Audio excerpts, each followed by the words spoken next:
И овој пат во Инфорегион ви носиме многу интересни содржини, кои што се надеваме дека ќе го задржат вашето внимание до крајот на емисијата. Во ова издание ќе имаме можност да го погледнеме разговорот со двајцата прилепски спелеолози, Дарко Недановски и Маријан Темовски. Инаку Дарко Недановски е спелеологот од Македонија кој што се има најдлабоко спуштено во некоја пропаст. Ќе го погледнеме и разговорот со најстариот падобранец во Македонија, 90-годишниот Трајко Врцковски од Прилеп. А исто така ќе имаме можност да погледнеме што се случува во овој момент во Крушево, додека се одвива Европското првенство во параглајдерство. Во оваа емисија ќе се прошетаме и до прилепските села Бонче и Подмол, каде што се наоѓа, според претпоставките на археолозите, изгубениот град Пелагонија, односно четвртата македонска престолнина. Емисијата ја започнуваме како што и претходно најавивме со разговорот со двајцата прилепски спелеолози, доктор Маријан Темовски и Дарко Недановски, кој што ќе ни го пренесе своето искуство од влегувањето во најдлабоката пропаст во Хрватска, Словачка јама, каде што присуствуваше цели 4 дена без да излезе на површината.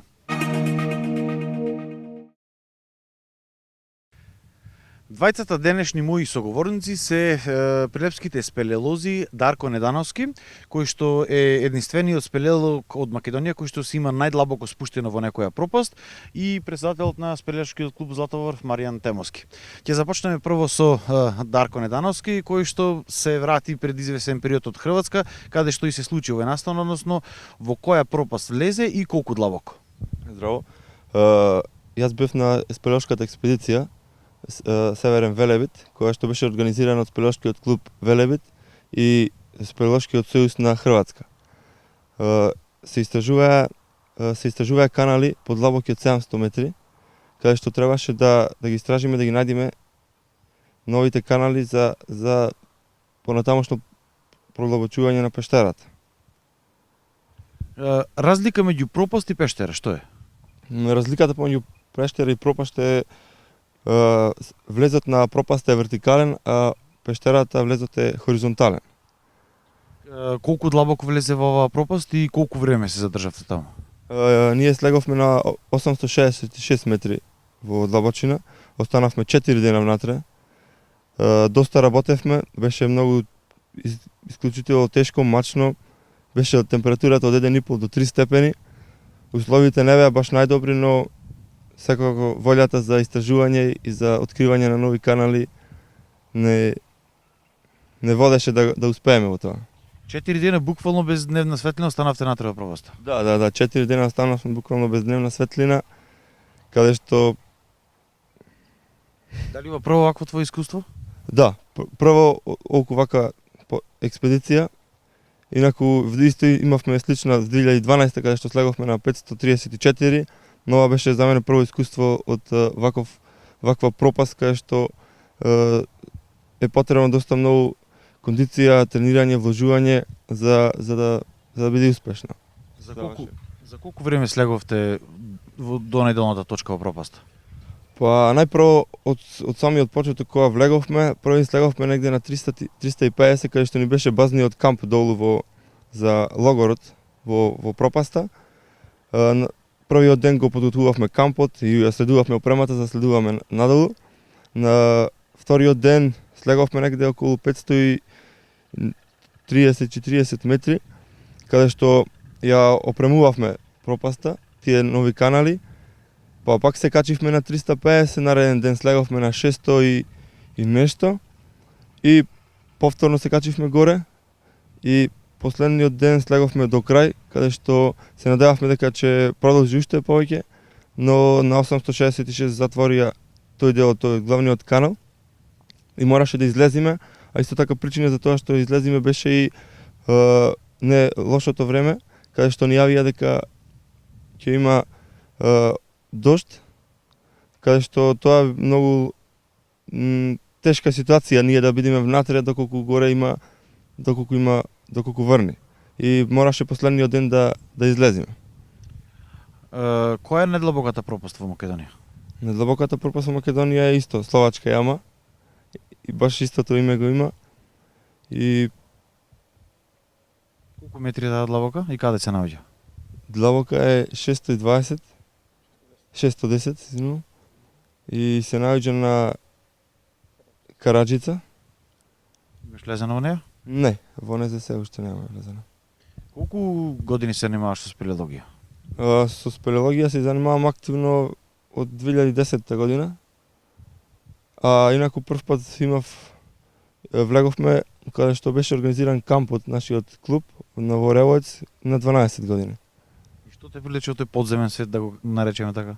Па од тој подземен свет ме привлекува најмногу тие тесни канали, широки, тајните на тие пештери каде што е недопрено од човештвото, каде што мораш да истражуваш за да видиш се што има внатре и што ова природа придонесува и се стварува со тек на многу години. Која е твојата жилба каде се гледаш себе си во иднина? Дали има некоја пештера, пропаст што сакаш да ја посетиш? Па да, секако сакам да еден ден здравје Боже да бидам дел од експедицијата за истражување на најдлабоката пропаст во светот, тоа е Грузија Крубера, која што е длабока скоро 2200 метри. И да бидам таму, да истражуваме со некои спелеолози на некоја експедиција на нивните организирање, а исто така и сакам да што може да се придонеси повеќе за да основаме служба за спасување во пештери, која што ќе биде од големо значај исто за нашата држава и за спелеологијата. До сега немаме таква служба? Не, до сега нема кај нас основана таква служба, но еден ден се надеваме дека ќе се основа исто таква служба за спасување. Благодарам на разговорот. Темовски, спелеологијата на кој ниво се наоѓа во Македонија моментално? Па добро, Кога правиме компарација, нормално во споредба со другите држави со Хрватска. така, ако се споредуваме башете со тие држави, со Хрватска, Словенија, па и Србија, е на прилично пониско ниво кај нас. Има мал број на клубови, уште помал број на членови и нема голем број на активни од тие членови. Генерално сме негде околу 5-6 клуба во Македонија, кои што севкупно би рекол на 30 на активни спелеолози ако имаме, и тоа немам премногу акции, активности. Ние баш се трудиме изминативе години некако да правиме колку можеме повеќе активности. Зошто е тоа така? Зошто има мал број на спелеолози? Дали е тоа тежок спорт, скап спорт, непривлечен спорт? Непривлечен сигурно не е, значи привлечен е, дефинитивно, атрактивно нешто е. Скап е, затоа што опремата што ја користиме мора да не заштити, ризикот е голем, мора да биде сето на врвна опрема, нема тука шпекулирање воопшто. Едноставно, како и за многу работи во нашата држава, финансиските услови, материјалните услови спречуваат многу поголем развој и може би до некаде недоволна соработка меѓу клубовите. Нешто што исто така еве изминативе години заеднички се обидуваме со неколку клубови да зголемиме соработка, да правиме некакви заеднички активности, затоа што Македонија е мала земја и за големи активности не мора секој поединечно е, ако се групираме заеднички да ги правиме, многу полесно ќе ги реализираме. Колку пештери и колку пропасти има во Македонија? Дали отприлика некогаш се направила некаква статистика? Така, катастар немаме во Македонија. Ние во нашиот клуб имаме собрана евиденција за негде над 400 пештери и бројкава за Македонија се претпоставува дека околу 500 откриени истражени пештери. Како што спомнав, значи немаме некакво централно тело кој што води евиденција, тоа е нешто што на нас го заговараме спелеолозите, се надеваме дека ќе има слух, тоа би било конкретно Министерството за животна средина, да се реализира таков катастар, нормално во соработка со спелеолошките клубови, кои што се тие се главните истражувачи и оние кои што придонесуваат кон откривање нови резултати. Од нив има и пештери, и пропасти, и поголеми пештерски системи, така да има претежно во западниот дел на Македонија и централниот, источниот дел далеку помалку застапеност. Која е најголемата и најдолга пештера во Македонија и дали е истражена? И колку ни се истражени воопшто? Така, најдолга пештера е Слатински извор во Порече, таа е долга околу 4 километри.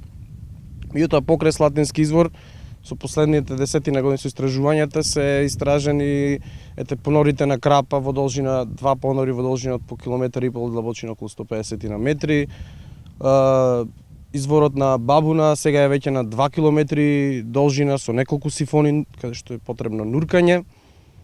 Спомнавте Словачка јама на Караџица, 610 метри длабочина и околу 2,6 км така нешто должина. Меѓутоа на воопшто на масивот Јакупица има едно десетина длабоки пропасти, вклучително и Солунска глава која што е негде 370 метра длабочина, имате голем ледник во една огромна сала на дното, така да потенцијал има кај нас. Значи, овие се истражувања кои што се вршени поинтензивно може и последните 10-15 години, и истражувања вршени уште од 50-тите, 60-тите години. Потенцијал сепак постои за уште поголеми истражувања кај нас.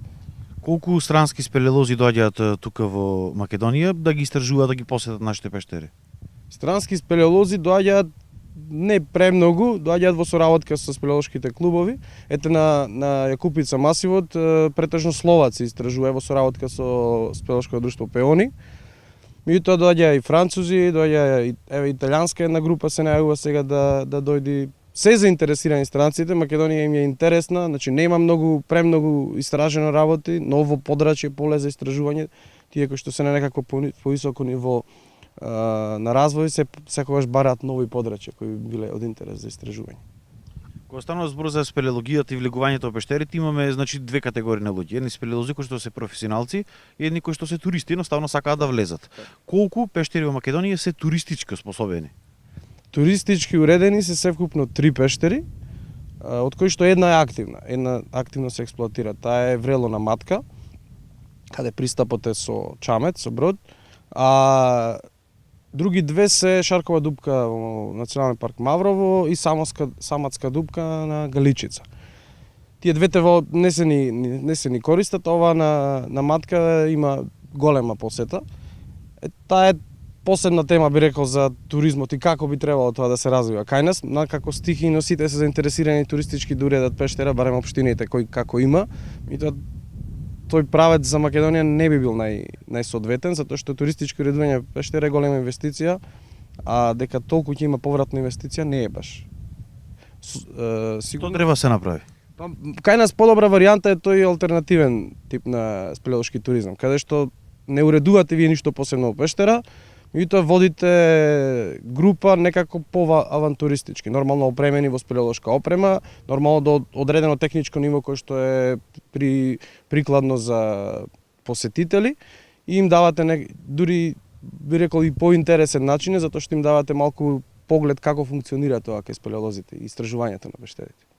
Во една прилика кога разговаравме, имате кажано дека пештерите се на начин една архива, еден затворен сеф, каде што може да се најде сето оно што ни треба да видиме како се довивала цивилизацијата, односно развитокот и на земјината топка воопшто. Така. Добро, тие се геолошка архива, би рекол. Значи тие зачуваат податоци за срединските услови какви биле во минатото, геолошкиот развој, геоморфолошкиот развој и така натаму. Значи можеме преку пештерските украси, пештерските седименти да добиваме информации каква била и климата во минатото, каков бил релјефот во минатото, затоа што тие дури подобро зачуваат податоци, затоа што се заштитени од површинската ерозија, за разлика од некои други седименти кои што лесно можат да бидат однесени.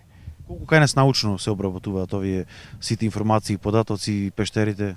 Па на таа тема во скоро време, сега пред известно време почнуваме со таа тема, малку истражување на пештерски украси и седименти. Еве јас баш конкретно поврзано со палеоклиматски истражувања започнувам некои истражување на Галичица од пештерски украси и претходно нешто што имам работено на Мариовскиот крај.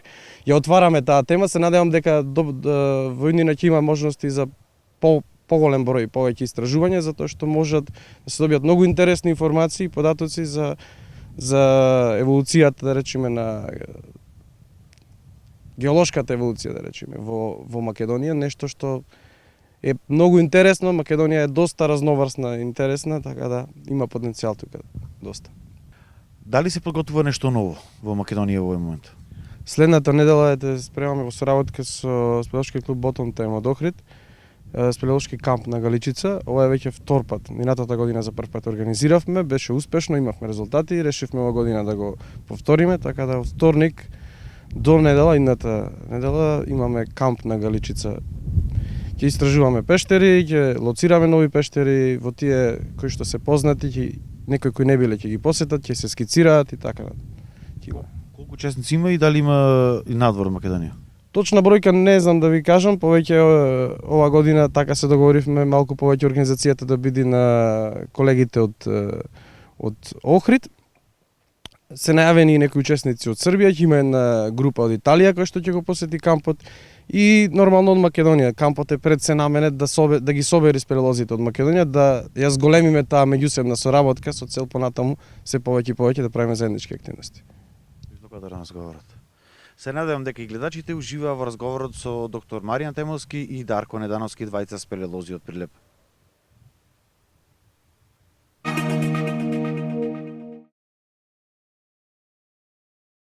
Трајко Врцковски или и прилепчани познат како Талео Врцко е најстариот падобранец во Македонија. Има 90 години.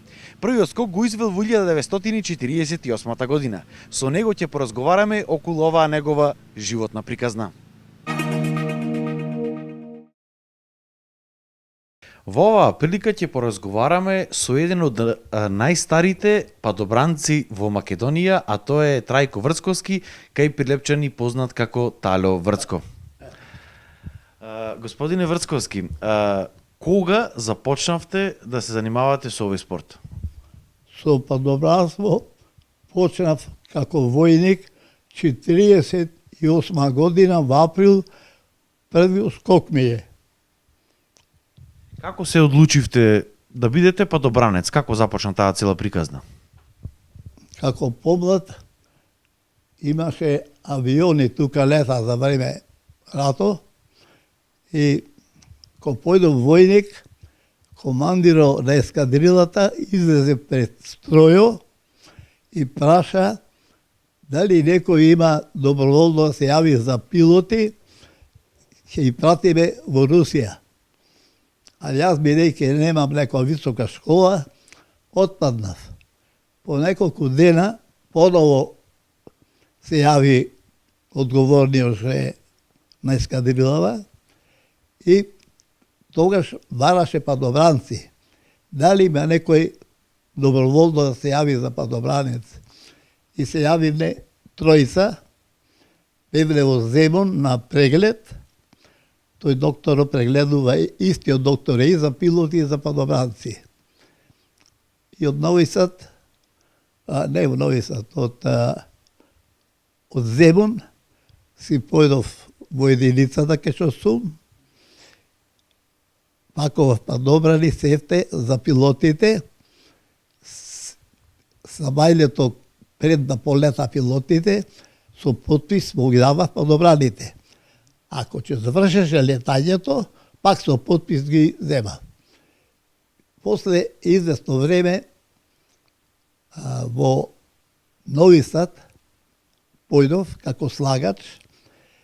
Нови Сад беше една главна падобранска школа за Југославија. И таа школа обучаваше десанти.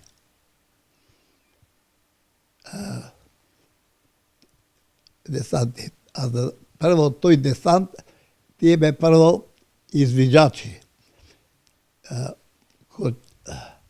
Тие извиđачи има задатак прво додана курс за минирање, за мостови и други таму, и неоддади ќе дојде во падобрански курс кај нас.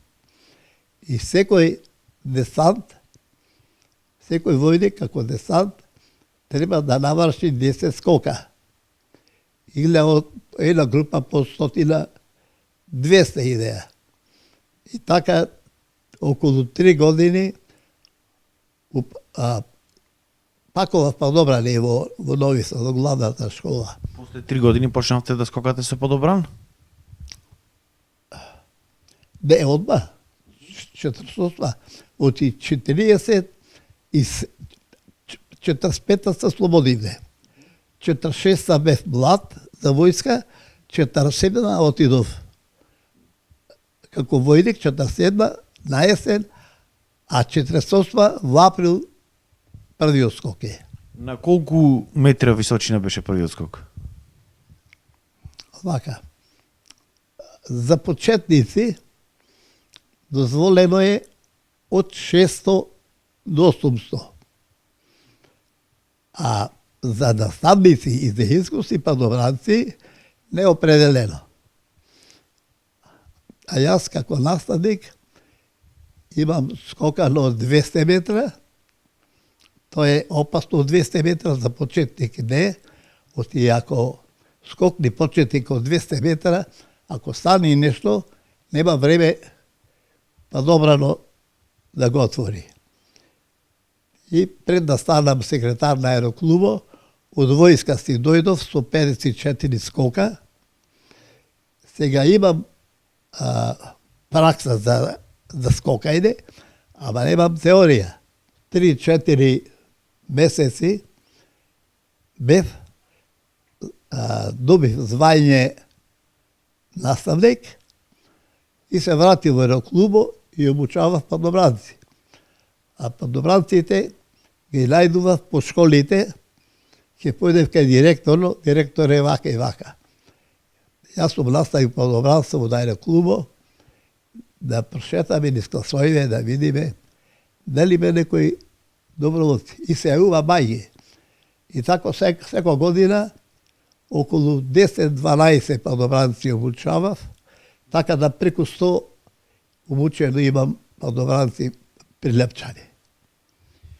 Колку е интересно и колку е од друга страна опасно да се биде падобранец? Какво е чувството горе во облаците?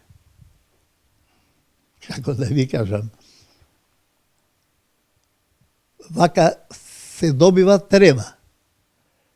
Али таа трема е брза. Например, кој ќе излезам од кабина на крило, тогаш мал се трема, али после тремата одлично е чувството. Имам скокано во Тиват. Добивме писмо од Скопје во аероклубо, вашиот наставник треба да усавршување, да оди во Рума 1 месец за скокање без падобран, без отвен падобран, со задршка. И тоа е еден услов за остварување сребрна значка. А за сребрна значка треба падобранецот да има 2 скока ноќе, 2 обични и 2 на терен. Тој е услов. А јас поседувам сребрна значка С. А значка, секој еден скок А значка. 5 скока Б значка. С скока 50. Значи условите ги имам и така доби звање и наставник и сребрна значка. Колку вкупно скокови имате направено во вашата кариера? Околу 160.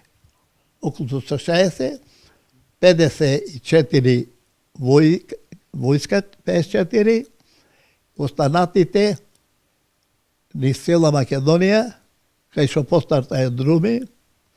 Србија имам скокано, пилоти авионот транспорт, офицер и јас, упакивач, ќе го натореви на авионот со падобрани и одевне кај што има војни пилоти.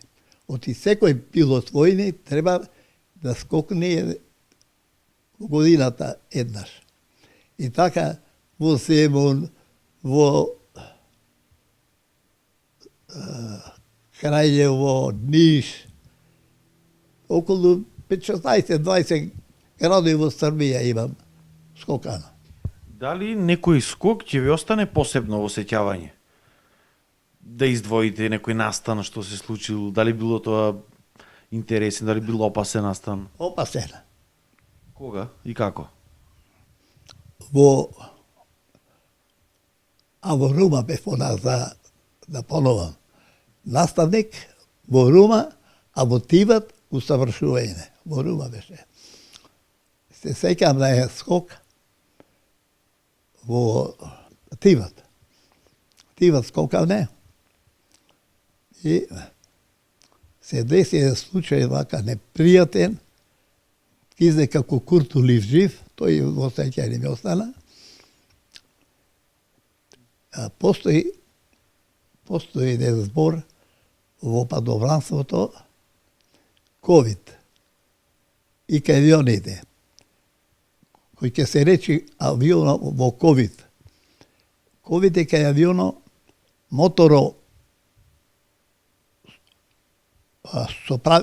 према земјата моторо, а опашката прави круг, ковид. Кај падобранец во исто таков ковид постои, и паднав јас во ковид. И благодарение на што сум учил правилото, како може да се избегне ковид, и така се спасив.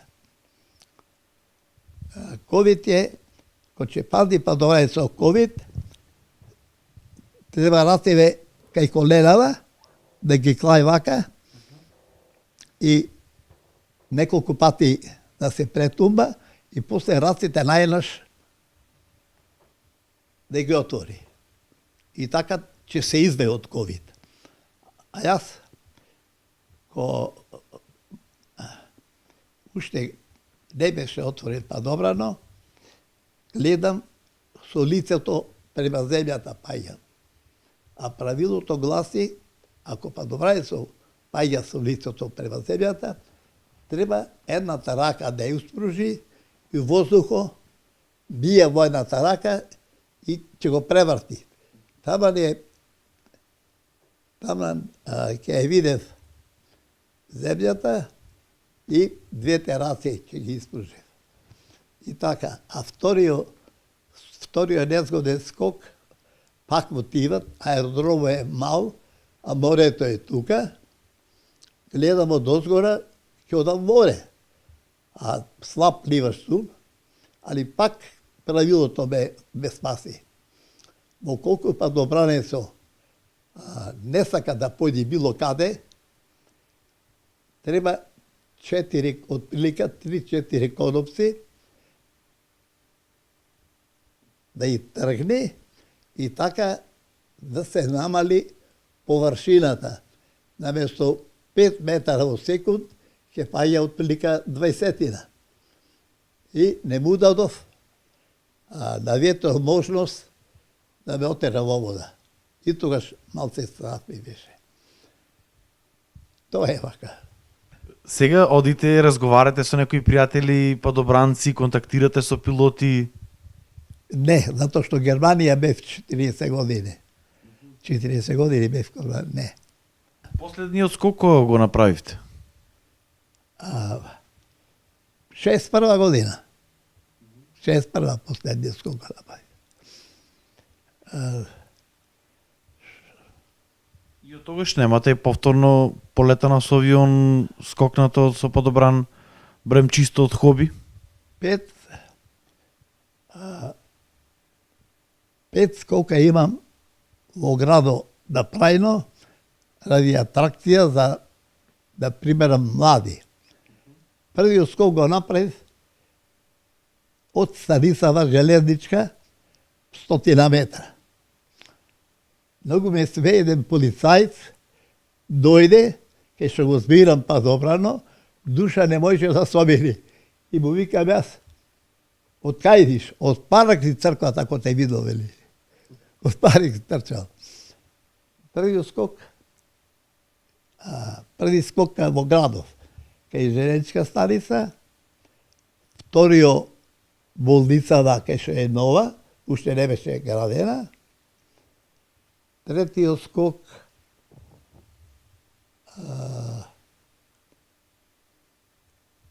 во Велес, како наставник, падобранци фрлав, и откако заврши со скокањето, требаше падобрано нараву и да си одам дома. Со воз, било со што со. После ми текна, си го спакував падобрано, авионов секако битолојше.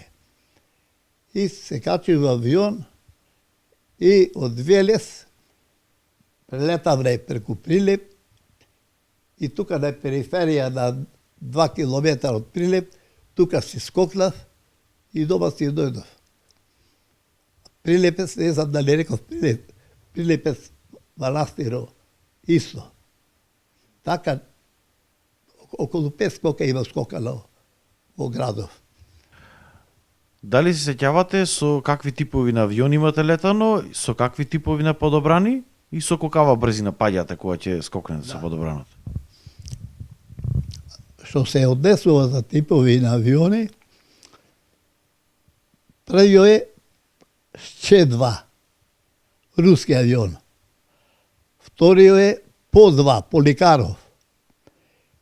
Третиот е Даглас Ц-47. Другиот е Ю-52.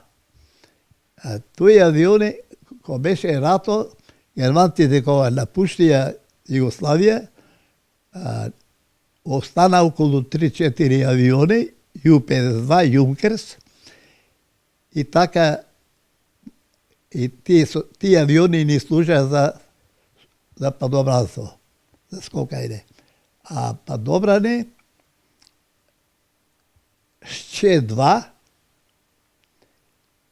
ПЛ-3М и десантски. Со десантскиот се паѓа 4 метра во секунда. Со него најмал се. Школски падобране Пеш-1. Падобран школски, 1 модернизиран. Со него ќе се паѓа 1 метров вазда, околу 6 метра. И ПЛ-3М, тоа е, се вика ПЛ-3М, падобран льотчика на руски. Со него се паѓа околу 7 метра. Нарочито е направен мал, на пилото му служи и како падобран да скокне ако се деше нешто, а и како јастуче за седење. Еве за крај пак ќе ве прашам, би скокнали уште еднаш? Имате 89 години? Да, како ништо. Само да ме служа на себе. Благодарам на разговорот. Се надевам дека и гледачите уживаа во разговорот со најстариот падобранец во Македонија, Трајко Врцковски, или кај прилепчани познат како Тало Врцко.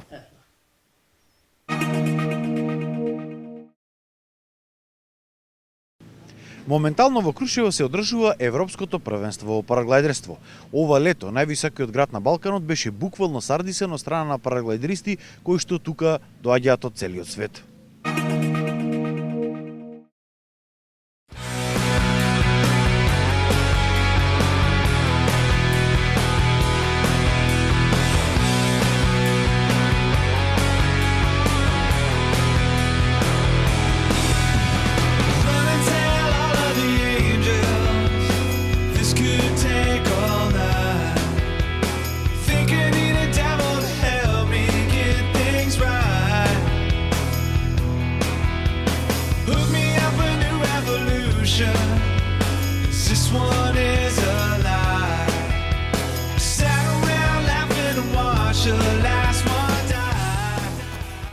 Ова лето Крушево е буквално сардисано од параглајдеристи од целиот свет.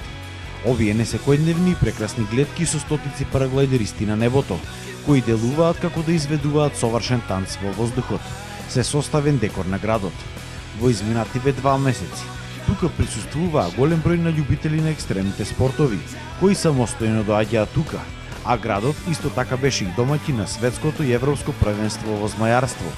А деновиве таму се одржува и Европското првенство во параглајдерство. Странците се восхитени од условите и можностите кои што ги нуди овој терен за летање. Јас сум крос-кантри пилот, исто така и акропилот. Тука сум за прв пат. Мило ми е што сум тука и мислам дека Крушево е едно од најдобрите места за летање на крос-кантри. Јас сум од Чешка, тука сум веќе 4-ти пат. Лани во Крушево го организиравме и чешкото првенство. Тука е одлично за летање, бидејќи термичките струи се такви да можеш да одбираш каде ќе леташ, а не само во еден правец, на пример како што е на Алпите. Бев тука и пред 2 години за светскиот параглайдинг куп. Ова е едно од најдобрите места за летање. Тоа е прекрасна комбинација од планини и рамнини. Доаѓам тука од 2011 година и ова е мојот 9-то поред надпреварување тука. Мислам дека е фантастично за летање. Има одлични услови, исто така и градот е прекрасен, а и луѓето се многу гостопримливи. На ова европско првенство учествуваат 150 учесници од 30 држави, но вкупно странски параглайдеристи во овој момент во Крушево има над 300. Надпреварувачите се дојдени тука заедно со цели тимови, од кои дел се надпреваруваат, но дел само уживаат во летањето и природата. Организатор на ова првенство е параглайдинг клубот Делта од Прилеп.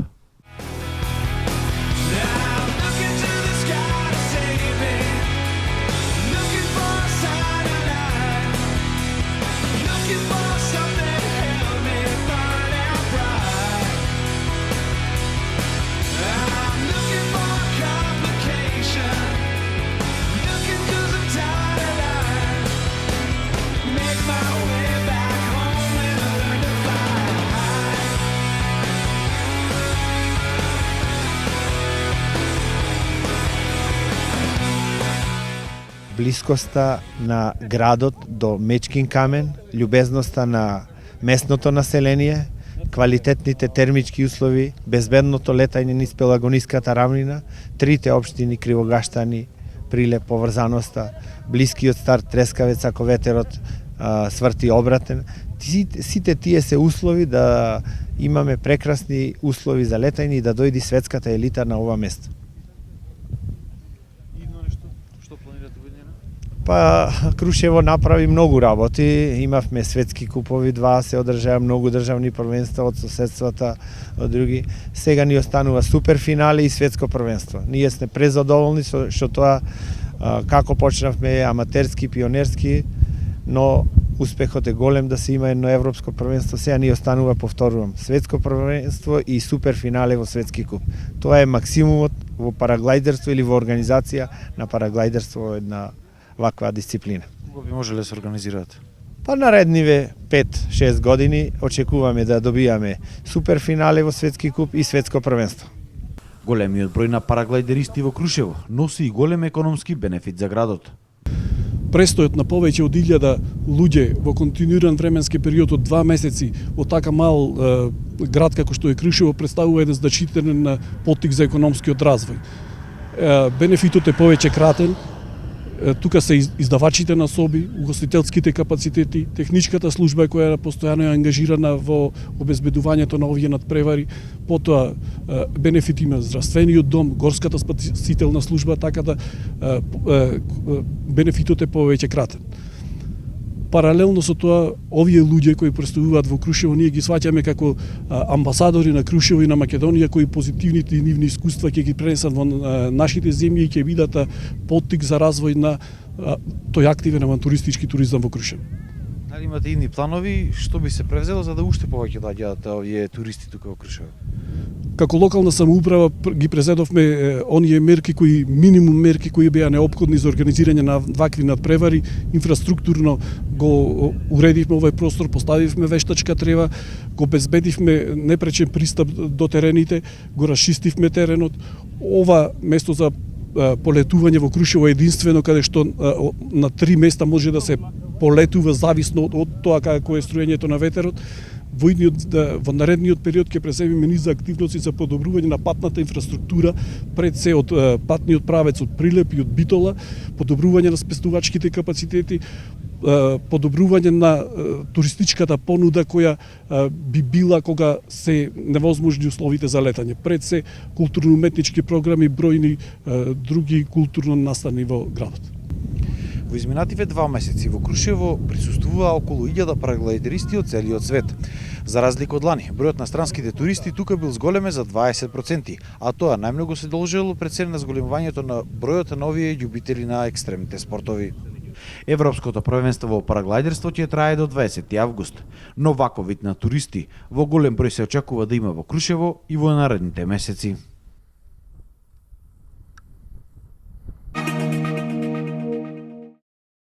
Градот Пелагонија е четвртата изгубена македонска престолнина, антички град по кој што светските археолози трагаат повеќе од 200 години. Но овој пат можеби македонските археолози ја имаат таа среќа да го пронајдат овој изгубен град. Според нивните претпоставки, тој се наоѓа кај прилепските села Подмол и Бонче, но секако за да ја докажат оваа нивна претпоставка, таа треба и научно да биде верификувана.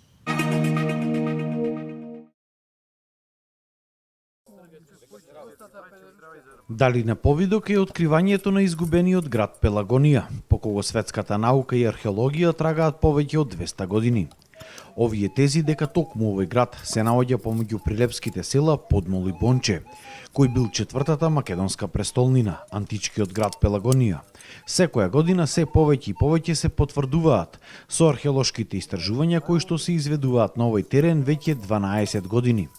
Со годинешните археолошки истражувања кои што се уште се во тек, на локалитетот наречен Грамаѓе под Трикамна, во близина на селото Подмол, е откриена поголема некропола, која што потекнува од 4 век пред нашата ера.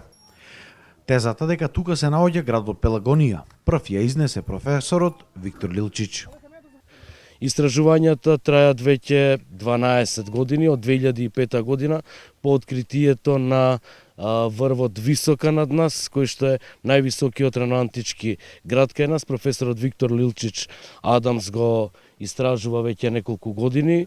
Тој и исто така ја истакна тезата дека е ова долниот град Пелагонија, град по кој што се трага веќе околу 200 години во археолошката наука и кој што бил главен град на четвртата Мерида, тоест на четвртата македонска престолнина по римско-македонските војни. Дали со овие истражувања се докажува и се потврдува секоја година тезата дека станува точно за тој град? И што е тоа горе, а што е ова долу? Значи, по таа теза, поаѓајќи од таа теза, значи, како знаете, имаме прекрасни наоди тука, почнувајќи како највредни наоди, би ги истакнал трите штита на војници од гардата на македонскиот крал Деметри, потоа раноантичката гробница која што допред некоја година беше уникатна до откривањето на иста таква гробница во Амфиполис, која се уште е во тек, се истражува и сите овие, значи и овие некрополи кои што ги истражуваме, значи големиот број на гробови зборуваат за голема населеност на овој простор и според моќта која што имале граѓаните и според големината на градот кој што го откриваме, значи секоја година ги дополнуваме, ја дополнуваме оваа теза и веќе со поголема веројатност можеме да кажеме дека станува збор за античкиот град Пелагонија. Градот се простирил на површина од околу 10 хектари и е поделен на два дела. Едниот дел кој што се наоѓа помеѓу Подмол и Бонче, каде што живеел народот, и другиот дел кој се наоѓа на врвот Висока, веднаш над овој локалитет. Таму беа пронајдени поголеми масивни ѕидини и се претпоставува дека тука имало некое светилиште или резиденција. Градот е доле, тука кај што сме, значи некрополите, ова е некрополис, значи градот на мртвите, се кај што сме, значи градот кај што живееле луѓето е позади нас, а тоа горе најверојатно станува збор за светилиште, во некое време се живеело и како најмаркантна точка на целиот овој простор ја надгледува, значи како стратегиска точка ја надгледува цела Пелагонија и сите патишта што водат кон Пелагонија. Што треба да се пронајде за да ве конечно излеземе пред јавност и речеме ова е градот Пелагонија? Еден епиграфски надпис, значи една плоча со надпис на која што ќе пишува дека тоа е градот. Тогаш ќе бидеме, значи, целосно сигурни, комплетно сигурни дека станува збор за градот. А се надеваме дека и тоа, еден ден ќе биде и тоа. Годинава пак истражувањата се насочени кон истражувањето на една од 5 локации, каде се претпоставува дека се наоѓаат некрополите на овој град. Досега археолозите имаат датирано околу 5 места каде што се наоѓаат некрополите. Се претпоставува дека тука има илјадници гробови кои што потекнуваат во периодот од 8 век пред нашата ера па се до средниот век. За сега имаме откриено 5 различни локации со некрополи и имаме наоди од железно време, значи од 8-7 век пред наша ера, потоа овој рано античкиот период кој што е најзастапен, значи 5-4 век, потоа имаме хеленистички период, 2 и 1 век и се до среден век гробови на овој простор, значи се живеело од 8 век се живеело, па се до денеска, значи во рамките на селото Бонче и рамки на селото Подмол. Секако најимпресивен дел од целиот овој комплекс, врвот висока и откритијата околу Подмол, е огромната гробница која се наоѓа во близина на селото и која потврдува дека тука најверојатно е погребан некој крал, бидејќи гробница со вакви димензии досега не е пронајдена во Македонија. Ова импозантна гробница, поради својата уникатност и големина, уште се нарекува и кралска гробница. Таа потекнува некаде од 4 век пред нашата ера. Во минатото таа повеќе пати била ограбувана, токму затоа не може да се каже со сигурност кој точно бил погребан на ова место. Значи се претпоставува дека тука живееле пелагонците, значи тоа е антички народ, значи близок со пајонците и македонците, кои потоа се претопува најверојатно во рамките на македонската држава и гробницата значи со сигурност не можеме да кажеме чива е, затоа што ние ја затекнавме веќе ограбена. Значи, уште во минатото таа била ограбена. Најпрво имаме наоди од 4 век, кога, значи тоа е доста антички период, кога таму се погребувало, имаме некои 15 гробови откриено таму, значи уште тогаш ја почитувале, ја знаеле гробницата, веќе и тогаш била оплячкана и се погребувале. Потоа бугарите, па германската војска тука за време на Прва светска војна, 1936 година професорот Никола Вулич од Белград ја истражувал гробницата и ние започнавме 2007 година да истражуваме оваа гробница, која што представува најмонументалниот, најубавиот објект од раноантички период воопшто во Република Македонија. А заедно со професорот Виктор Лилчич ние започнавме 2007, значи со текот на времето повторно беше, потоа започнавме да истражуваме 2007 година и го пронајдовме ѕидот што ја обкружува, нешто уникатно, значи од досега познатите 70 гробници од овој тип, тоа се вика македонски тип на гробница, единствена беше која што имаше таков ѕид што како прстен ја обколува целата гробница, значи тоа беше наш наод на кој што се гордееме многу, се до пред 2-3 години кога во Република Грција се откри во Амфиполис, се откри многу слична таква гробница со исто таков ѕид како прстен.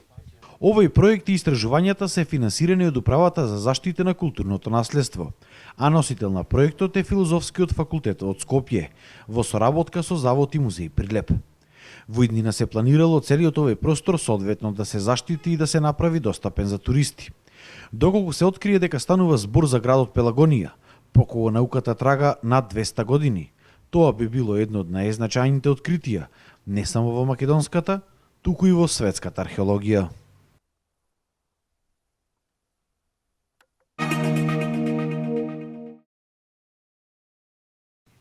И полека дојдовме до крајот на ова издание на Инфорегион. Се надевам дека овие содржини го задржаа вашето внимание до крајот на емисијата. Со многу повеќе и со многу поинтересни содржини се гледаме наредниот четврток. Довидување.